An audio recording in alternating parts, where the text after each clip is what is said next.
David, are you an atheist? Yes. When did you become an atheist? Around age 12. Believing in God makes no sense. To me, it's the dumbest thing. It's for people that can't accept the fact that they're going to die and rot in the ground like I'm going to do, and it gives them some relief from that thought, because it's not the nicest thought in the world. Are you an atheist? Yes. Yes, I am. Yes. Yes. Yes, sir. Are you an atheist? I am. Yeah, I'm an atheist. Yes, I am. Alex, do you believe in God's existence? No, I do not. How long have you been an atheist? I would say probably since I was about 15 years old. So you don't believe in the existence of God? No, not really. What happened when you were 15? I started questioning things, and I really just started to think about the logic behind everything. For the most part, we are not shown the evidence for there being a higher power. If we were, I almost guarantee that almost every atheist would immediately agree to there being a higher power. Are you atheists? Yes. Why? Well, I just haven't seen enough evidence, I suppose. I grew up in a Christian family, and just over the few years during high school and as I grew up, I just realized that there wasn't a lot of evidence to support that belief system. Are you open to evidence? I think I am open to evidence. It just would have to be extraordinarily compelling, like out of this world compelling. If you could be given evidence, reasonable evidence, would you listen to it? Yeah, I would. You're someone who has no faith or no belief in a higher power or a creator, but if you were shown evidence, you would change your mind because you're open. Absolutely. Flick through the pages of the book I just put on your lap, look at the color pictures, and I'll ask you a question.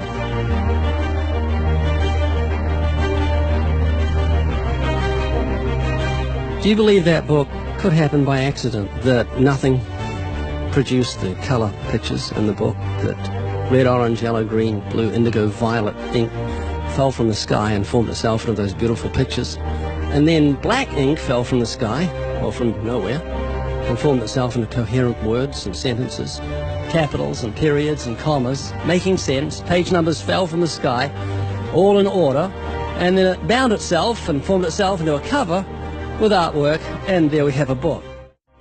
Obviously, intelligent design designed the book. Wouldn't that be correct? Yeah. Can you see where I'm going with this? Yeah. Tell me, what is DNA? What is it? Deoxyribonucleic acid. And it's what makes up our bodies and our cells and everything that makes us who we are. DNA is like our biological code, kind of like binary zeros and ones. Information about us, who we are, what makes us, parts of us, how we look, how we're built, everything like that. Your genes instructed your cells how to make your eyes and what color your eyes should be, and your hair, and your height, and your personality. Scientists call it the instruction book for life. Basically. Everything that you are or ever will be made of starts as a tiny book of instructions found in each and every cell. Every time your body wants to make something, it goes back to the instruction book, looks it up, and puts it together. The book of you would have 46 chapters, one for each chromosome. Each of our book's 46 chapters is between 48 and 250 million letters long. That's 3.2 billion letters total. This is the secret language of DNA. This is the book of life. Instruction book for life. Yes. Instruction book for life. Yes. DNA is made up of genes, and genes give instructions to the cells as to how your body should grow. Did you know if those instructions, the instruction book of your DNA, just your DNA, was laid out end for end, would go to the sun and back a number of times? That book of instructions is so comprehensive. DNA is the genetic information encoded in the cell of every living thing that instructs our cells how to grow and how to function. It's our genes that determine whether our skin will be dark or light, have brown or blue eyes, or red or green or yellow, have red hair, be brunette or blonde, be tall or not so tall, or the color of our feathers if we're a bird. Whether we're humans, fish, animals, insects, or plant life, the way our bodies look and operate has all been pre-written in the amazing book of our DNA. What do you think of the mentality of someone who believes a book fell together without a bookmaker? Well, it would be crazy. Do you think a book could make itself? No, I don't. Of course not. No. Utterly impossible. Yes. Anything can happen by accident. I mean, from nothing. Couldn't happen, could it? I don't think so. It'd be impossible. It would be like saying an explosion caused everything that makes a 747 airplane to all just come together by accident without some intelligent thought behind it. That's a good point. Do you believe DNA happened by accident? No, I think that it developed over the course of many, many millennia of evolution and development. DNA exists in every living thing. Its origins don't matter. The fact that there is intelligent information tells us there must be an intelligent designer. Is this making you think? It is, and I do think about it from time to time. It's just, yeah, it's complicated, definitely. Well, DNA's complicated, but the point I'm trying to make is very simple. Book designer, bookmaker, DNA, intelligent designer. God. Does that make sense? Yes. You're an atheist? I am. What would you think of the mentality of someone who thought a physical book could make itself? I think that'd be silly. Of course it can't make itself. What would you think of the mentality of someone who believed the instruction book for life, DNA, made itself? I think it'd be silly as well. It would need investigation. That's atheism. Absolutely. And what would you think of the intelligence of someone who believed the instruction book for life made itself? Low intelligence level. DNA happened by accident? Probably not too smart. DNA couldn't make itself. It's impossible.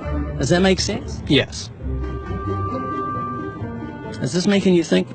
Yes. And what would you think of the person who believed that DNA, the instruction book for life, happened by accident? We're not just talking about human beings, we're talking about every form of life. Fleas, cats, dogs, elephants, cows, horses, trees, plants, everything has DNA, the instruction book for life. Which makes the book in your hand just seem feeble compared to the infinite intelligence that must have put the instruction book for life together. Can you see what I'm saying? Yeah. Do you believe DNA happened by accident? I believe it could. Explain it to me, how a program could make itself out of nothing on how to make a human eye, giraffe size, elephant size, cats, dogs, puppies, flowers, birds, trees. Every living thing has DNA that's so complex, it's mind-boggling. It must have been a genius beyond any human reasoning that put it together. And to say it happened by chance is infinitely sillier than saying a physical book happened by chance. All I'm doing is reasoning with you. I'm not arguing. I don't want to win an argument. I'm just saying I want you to concede something that's absolute common sense. You're an atheist, so you believe the scientific impossibility that nothing created everything. I mean, it can't be nothing. We all have to start from some point. I wouldn't say nothing created it. There had to be something there in the beginning. You like Richard Dawkins, don't you? Yeah, well, I mean, yeah, I like him. You believe nothing created everything, a scientific impossibility, which is what he believes? You don't believe in a creator of all things? If he says that, I think it's a very strange thing to say. Well, he says it. It's insane. Nothing can't create anything because it's nothing. There has to be something in the beginning. Nowhere in our history of human reality has something kind of just appeared out of nowhere. Do you believe that nothing created everything? No, because nothing can perform actions. That makes no sense. It's the default position. If you're saying nothing created everything, then you're agreeing with Richard Dawkins. You're mischaracterizing Richard Dawkins. Because Richard Dawkins, I'm sure he didn't say that. That seems ridiculous. Professor Richard Dawkins, arguably the world's most high-profile atheist, believes that in the beginning there was nothing, and that nothing created everything. As he attempts to justify this belief, admitting that it defies common sense, the learned professor calls nothing something. Watch the reaction of his audience. Of course it's counterintuitive that you can get something from nothing. Of course common sense doesn't allow you to get something from nothing. That's why it's interesting. It's got to be interesting in order to give rise to the universe at all. Something pretty mysterious had to give rise to the origin of the universe. Which exactly what's meant by nothing, but whatever it is, it's very, very simple. And why is that funny? Well, I think it's a bit funny to be trying to define nothing.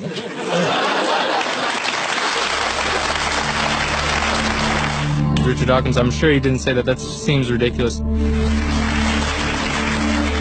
The audience reaction confused the normally eloquent professor because he's not used to being the object of laughter. What he didn't realize was he was talking to people who were endowed by their creator with the virtue of common sense. This was just another case where the emperor has no clothes. Someone should tell this man who has deceived millions, "You're talking foolishness."